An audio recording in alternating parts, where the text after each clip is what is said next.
Seconde partie de ce numéro de votre émission Invité Afrique qui reçoit Dr Jean-Christophe Adanou, auteur de l'ouvrage Les obstacles à l'intégration socio-économique intra-africaine et leur impact sur le développement de l'Afrique. Docteur Adanou, on a parlé des potentialités de notre continent, la jeunesse et sa population qui est en passe de doubler à l'horizon 2050. Et c'est dans ce contexte que l'Afrique poursuit son processus d'intégration. Et non, sans difficulté, vous le reconnaîtrez avec moi. Sous quel prisme la regardez-vous? Je regarde l'Afrique avec beaucoup d'optimisme. Je suis optimiste par rapport à l'avenir de l'Afrique. Et je le dis de façon sincère. Je suis optimiste parce que je crois en nos dirigeants. Ça, c'est un point de vue personnel. Je crois en nos dirigeants. Les dirigeants, les leaders que nous avons, c'est des charismatiques, c'est des leaders qui aiment leur continent, en les écoutant, en les suivant, et je crois que ils font un effort pour pouvoir conduire le continent vers son développement voulu. Je crois également à l'Afrique parce que l'Afrique, malgré ces années passées dans l'oppression, elle n'est pas totalement affaiblie. Elle est toujours debout. Sa jeunesse est debout. Les élites sont debout. Les gens écrivent, les gens dénoncent ce qu'il faut dénoncer, les gens apportent des propositions. C'est pour dire que l'intégration est possible. Nous sommes dans une dynamique avec la ZLECAf. Je crois également à la ZLECAf. La zone de libre-échange... La zone de libre-échange continentale. Je crois à la zone de libre-échange continentale. Oui, mais docteur Adanou, mais quand même, il faut reconnaître qu'il y a un si long chemin encore à parcourir. Et c'est ce qui vous fait dire, parlant des échanges commerciaux, et là, je vous cite, qu'il est souvent moins onéreux pour les pays africains de faire du commerce avec le monde extérieur qu'avec leurs propres voisins. N'est-ce pas paradoxal, docteur Adanou? Oui, c'est paradoxal, c'est un constat, et le constat est réel. Vous voyez, quand vous vous référez aux études publiées par, que ce soit la BAD, la Banque mondiale, on vous dira que les échanges commerciaux entre les pays africains avoisinent que 12%. D'autres diront 15%. Ça voudrait dire que nous n'allons pas au-delà de 15%. On n'arrive pas à échanger entre nous-mêmes. Nous n'arrivons pas à échanger entre nous. Parce qu'on estime que échanger entre nous revient beaucoup plus cher. Beaucoup plus cher, pourquoi? C'est ça les raisons. Permettez-moi de le dire, et ça, il faut qu'on soit sincère en le disant. Nous n'avons pas d'infrastructure réelle qu'il faut. Parce que pour les échanges, nous avons besoin d'un chemin de fer intercontinental, c'est-à-dire que entre États, des chemins de fer qui traversent nos pays. Quand je prends Lagos jusqu'à Abidjan, on a besoin d'un chemin de fer. Les autoroutes, ce sont des infrastructures. Le volet énergétique. Nous avons le soleil, mais nous n'arrivons pas à transformer ce soleil qui pourra être pour nous un atout. Alors, s'il y a un déficit infrastructurel, comment est-ce que nous arrivons à échanger autant avec le monde extérieur? Bon, le monde extérieur, vous voyez le transport aérien par exemple. Le transport aérien, je dirais, c'est beaucoup moins cher avec l'extérieur que entre nous, pays africains. Même, il faut voir sur le plan aérien, quelle est la fluidité des échanges ou des vols que nous avons entre nos États, entre nos pays. Également, quand vous prenez les bateaux, s'il faut prendre la voie navale. Le transport maritime. Voilà, maritime. C'est rare de trouver un bateau qui quitte l'Afrique du Nord pour la côte ouest africaine. Mais beaucoup plus, vous allez trouver des bateaux qui quittent la Chine pour le Togo, qui quittent la Chine pour Lagos. C'est pour dire qu'il y a pas mal d'obstacles qu'il faut lever. Voilà. Et quel est alors le prix à payer pour l'effectivité de cette ZLECAf si chère à l'Union africaine? Oui, Gaëtan, le prix à payer, c'est qu'il faut encourager le développement d'infrastructures. Ça, c'est selon nous, il faut encourager le développement des infrastructures. Il faut construire des routes, des autoroutes, des chemins de fer. Il faut que nous puissions doubler notre capacité de transport aérien. Il faut que nous puissions également investir massivement dans le domaine énergétique pour que nous puissions véritablement avoir de quoi soutenir le commerce entre nos États et également les industries qui naîtront en Afrique. Donc, nous avons besoin d'investir massivement, également dans la formation, parce que je l'ai dit, il faut former une main-d'œuvre qui est adaptée au marché africain. Il faut accompagner. Donc, la ZLECAf doit pouvoir stimuler nos États. Je crois que l'Union africaine fait un bon travail déjà, mais il faut pouvoir aller encore plus. À travers l'agenda 2063, vous voyez, quand vous lisez... Oui, justement, docteur Adanou, c'est dans cette dynamique, comme vous le dites si bien, que le continent nourrit l'ambition de mettre en œuvre son agenda 2063. Sa réalisation, eu égard aux réalités dont vous parlez sur ce plateau, n'a-t-elle pas du plomb dans l'aile? Du plomb dans l'aile, Gaëtan, moi je ne le vois pas comme ça. Je crois que l'Union africaine est en train de faire son effort pour la réalisation de l'agenda 2063.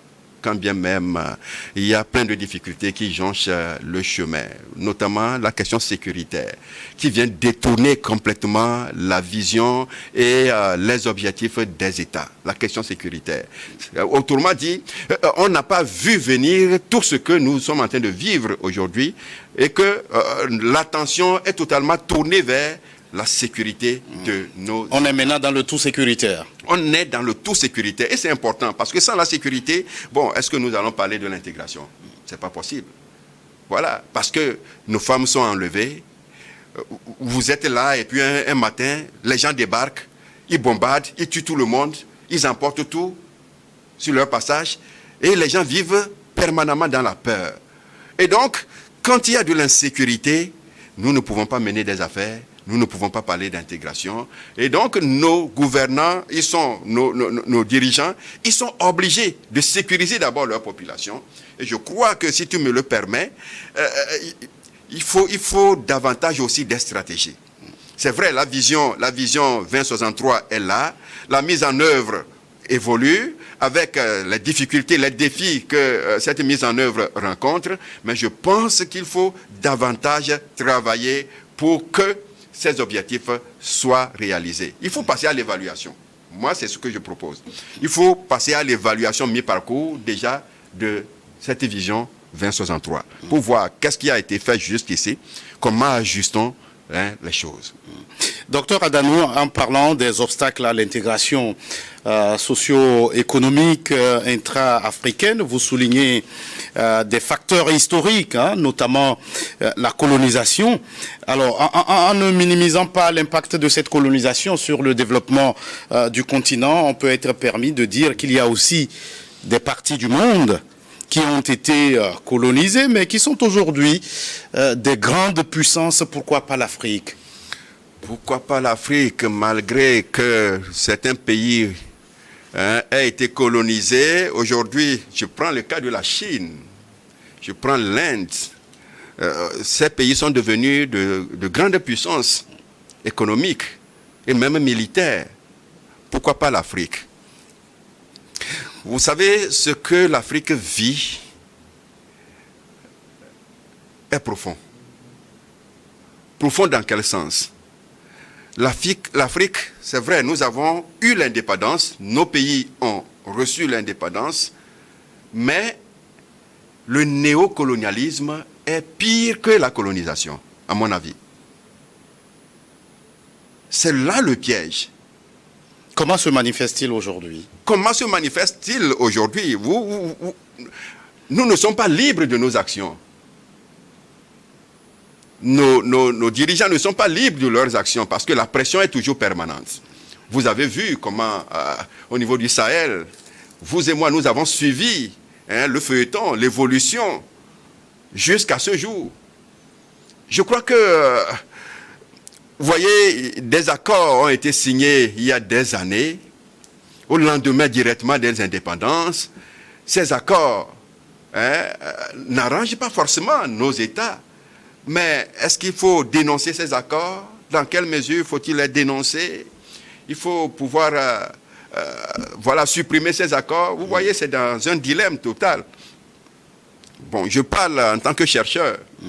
Voilà, donc pour dire que les États qui, aujourd'hui, après la décolonisation ou bien après l'indépendance, sont devenus des puissances aujourd'hui, l'Afrique voudrait bien également, mais nous croyons également que nous y parviendrons, mais c'est qu'il faut combattre le colonialisme. L'instabilité socio-politique, un autre frein à l'émergence du continent, vous en parlez dans votre ouvrage. Comment présentez-vous le tableau? Oui, l'instabilité sociopolitique. Si vous me le permettez, je vais vous lire un petit paragraphe. Oui, à la page 143. La page 143, voici ce que j'ai identifié. Donc, l'instabilité socio-politique. Je parlais de quoi? De la persistance des coups d'État dans certains pays africains. On en a connu ces dernières années. Nous en avons connu. Et quand j'en parlais, vous voyez, dans mes recherches, à l'époque, en fait, ce qui s'est passé au Sahel ne s'était pas passé. C'est vrai que le Mali avait connu déjà son coup d'État, mais le Burkina et le Niger n'étaient pas encore sous ce coup. Bon, mais après... Encore moins la Guinée et le Gabon. La Guinée, le Gabon ont suivi. Et donc, un autre sous-facteur, la fragilité de la culture des valeurs démocratiques. Il faut comprendre que jusqu'au jour d'aujourd'hui, aucun pays ne peut dire qu'il maîtrise les valeurs démocratiques. Nous sommes toujours dans un stade fragile. Nous ne les maîtrisons pas. Notre jeunesse ne la maîtrise pas parce que chacun interprète la démocratie selon ce qui l'arrange. Et donc, je parle également du niveau très varié de la démocratie dans nos différents États. Ce sont des sous-facteurs qui ne favorisent pas l'intégration. La difficulté à obtenir l'adhésion de tous aux valeurs démocratiques. La persistance des violences liées aux processus électoraux.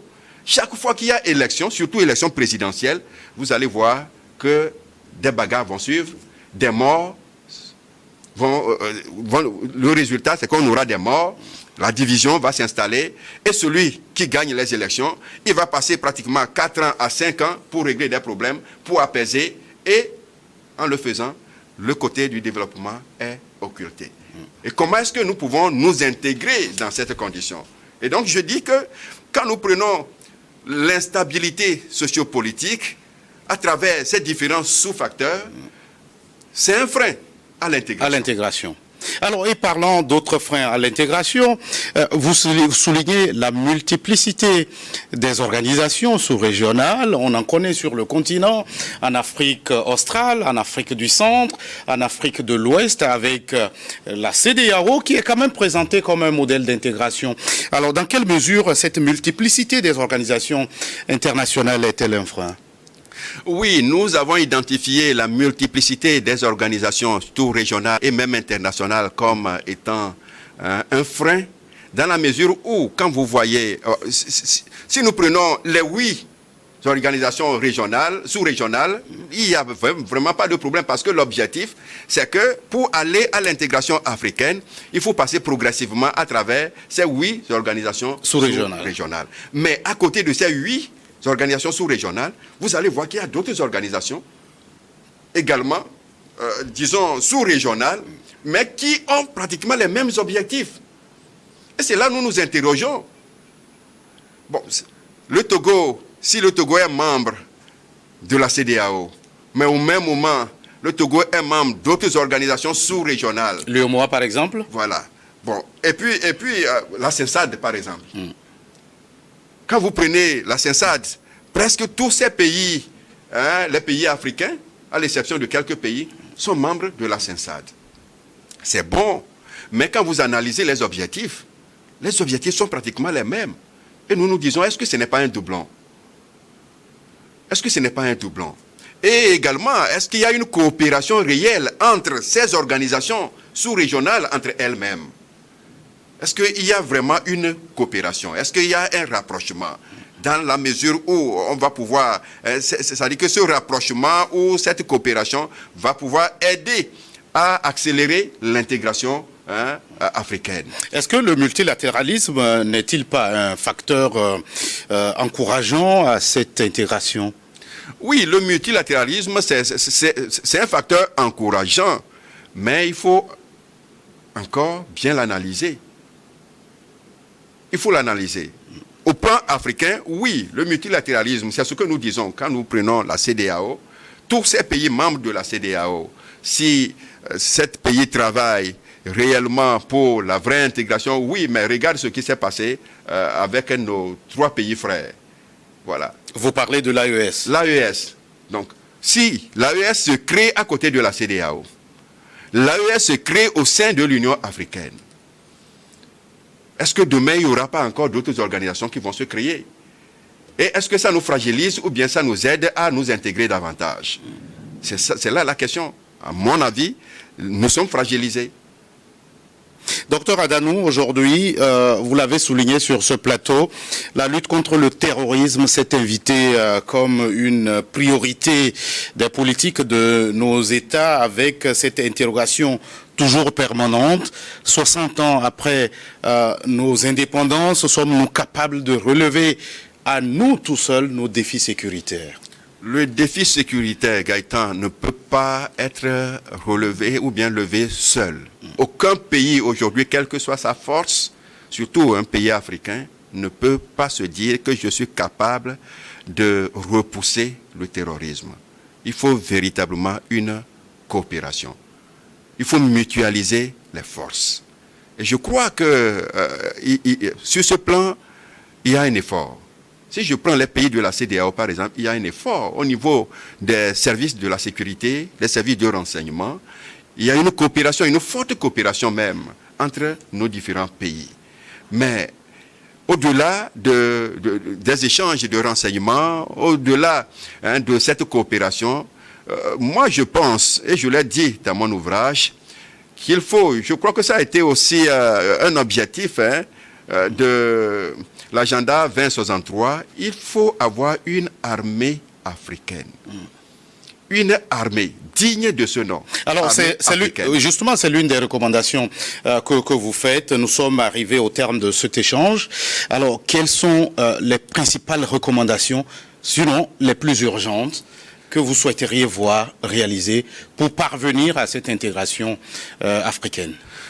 Humblement, comme recommandation, je voudrais, sur ce plateau, Gaëtan, et je le dis bien humblement parce que je ne suis pas la voix la plus autorisée ou bien la voix autorisée. Peut-être je ne suis même pas autorisé à le faire, mais je voudrais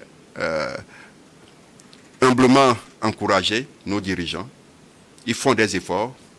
Je fais partie du peuple et nous, en tant que peuple, nous sommes sensibles aux efforts qu'ils mènent pour notre sécurité, pour notre développement.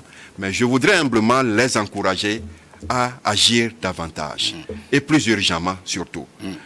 Et par rapport aux actions, dans mon ouvrage, j'ai identifié des axes stratégiques. 10 actions stratégiques à réaliser d'ici 10 ans. Malheureusement, nous n'aurons pas le temps de grainer ces 10 actions stratégiques, mais votre appel est lancé. Merci à vous, Jean-Christophe Adanou, d'être passé sur ce plateau.